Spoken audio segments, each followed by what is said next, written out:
কৃষাণু এর আগেও আমরা দেখেছি যে হামেশাই অভিযোগ ওঠে যে সমস্ত প্রশাসনিক বৈঠক হয় সেই বৈঠকে যারা বিরোধী দলের জনপ্রতিনিধি তারা ডাক পান না বলে এই অভিযোগটা বহুবার শোনা গেছে। আর এবার নবান্নে মুখ্যমন্ত্রী বৈঠক করতে চলেছেন পুরসভাগুলিকে নিয়ে, কেন ঝালদা এবং তাহেরপুর বাদ? না, সেটা নিশ্চয়ই কোনো প্রশাসনিক ব্যাখ্যা আছে। কি আছে প্রশাসনিক ব্যাখ্যা?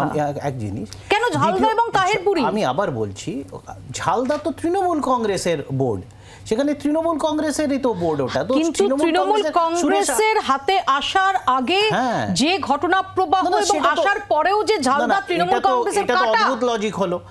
আমি যদি কোনো রাজনৈতিক রং দেখে হতো তাহলে শুধুমাত্র একটার দিকে অভিযোগ থাকতো, ঝালদাতে সেখানে থাকতো না।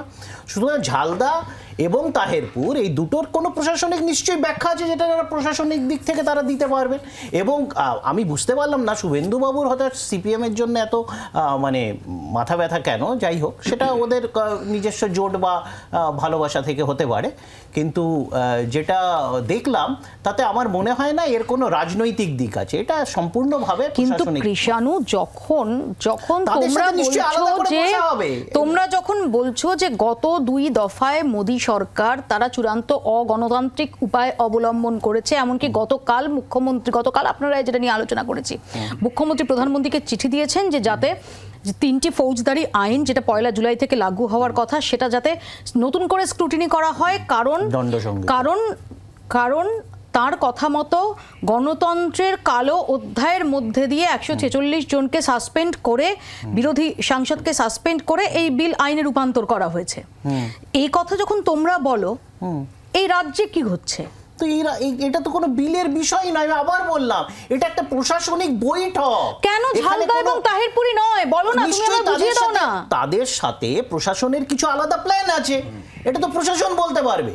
আমি আবার বললাম তার মধ্যে একটা তৃণমূল কংগ্রেস পরিচালিত, তো সুতরাং এখানে রাজনীতিটাকে দূরে সরিয়ে দেয়, এটার যৌক্তিকতা নেই যে কোনো রাজনৈতিক রং দেখে, কেন কি একটা আমাদের বোর্ড।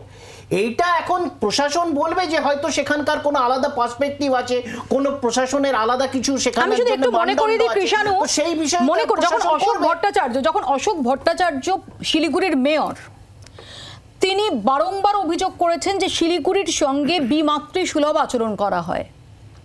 তোমাদের একাধিক জনপ্রতিনিধিকে এবার ভোটের আগেও বলতে শোনা গেছে যে যদি ভোট তৃণমূলে যায় তাহলে এই প্রকল্পের সুবিধা পাওয়া যাবে। না, মানে এইগুলো কেউ বিচ্ছিন্নভাবে কেউ বলে দেয়, পার্টির তো এটা স্ট্যান্ড নয়। কেউ যদি নিজের এলাকাতে বিচ্ছিন্নভাবে বলে থাকে পার্টির অমতে, সেটার দায়টা তার, পার্টির কাছে নিশ্চয়ই। যদি পুরসভাদের নিয়ে নবান্নে বৈঠক করেন মুখ্যমন্ত্রী, তাদের সমস্ত পুরসভারই থাকার কথা, ডাক পাওয়ার কথা।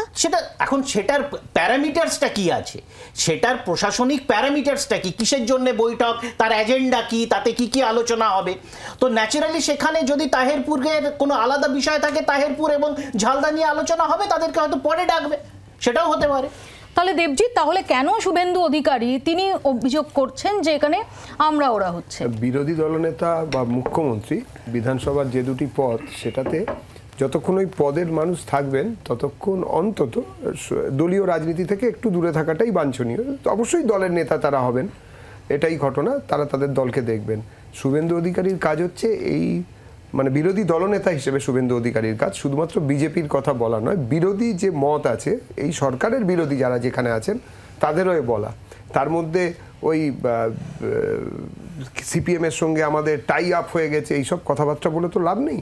কিন্তু যেটা কাজের কথা সেটা হচ্ছে যে কোনোভাবে কোনো প্রশাসনিক কারণে যদি হতো, এটা আমাদের তো পৌরসভা প্রচুর আছে, যদি 50-50 বা 25% করে নিয়ে 4টে জোনে 4টে মিটিং হচ্ছে, উত্তরবঙ্গের পৌরসভাদের উত্তরবঙ্গে গিয়ে হচ্ছে, দক্ষিণবঙ্গের রাঢ় বাংলায় আলাদাভাবে হচ্ছে, তাহলে এগুলোকে মানা যায়।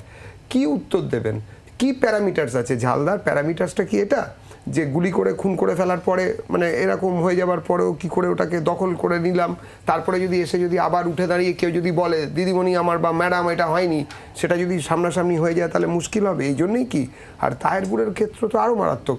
তাহেরপুরে যেহেতু বামেদের হাতে রয়েছে এবং বামেরা ওখানে কি বলতে পারেন না বলতে পারেন, নিশ্চয়ই ওখানে বামেরা বা তাদের সমস্যার কথা বলবেন বা তাদের পরিচালিত পৌরসভা নিয়ে বলবেন, এটাই তারা মনে করছেন এবং সেই জন্যই হতে পারছে না। নইলে না ডাকার কি কারণ আছে? আরো দুটো অন্তত পৌরসভাকে যদি না ডাকতেন, 2-5টাকে তৃণমূল পরিচালিত, তাহলে একটা মানে। বাংলার আওয়াজ, বাঙালির আবেগ, জি 24 ঘন্টা।